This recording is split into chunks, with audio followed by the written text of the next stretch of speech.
સોનાની કિંમતો વધતા લોકો જૂનું સોનું વેચવા માટે નીકળ્યા છે અને એ જ માટે ચીનમાં ગોલ્ડ એટીએમ મદદે આવ્યું છે. ચીનમાં સંઘાઈના મોલમાં ગોલ્ડ એટીએમ ઇન્સ્ટોલ કરવામાં આવ્યું છે અને તેની એટલી ડિમાન્ડ છે કે મે મહિના સુધીની એપોઇન્ટમેન્ટ ફૂલ છે. આ એટીએમમાં સોનું મૂકવામાં આવે ત્યારે પહેલા એ તેને ઓગાળી નાખે છે, પછી પ્યોરિટી અને વજન તપાસે છે અને 30 મિનિટમાં બેંકના ખાતામાં આ સોનાના નાણાં જમા કરે છે. આ રીતે સોનું વેચવા માટે કોઈપણ દસ્તાવેજની જરૂર પડતી નથી. આ મશીન ચીનના કિંગહુડ ગ્રુપ દ્વારા સંચાલિત છે અને એમાં 50%થી વધુ શુદ્ધતાવાળું 3 ગ્રામથી વધારે સોનું વેચી શકાય છે.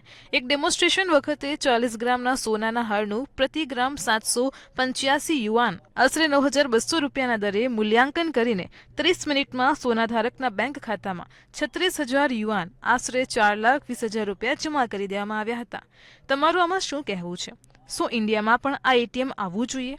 કોમેન્ટ કરીને જણાવો અને આવી જ માહિતી માટે જોતા રહો મંતવ્ય ન્યૂઝ.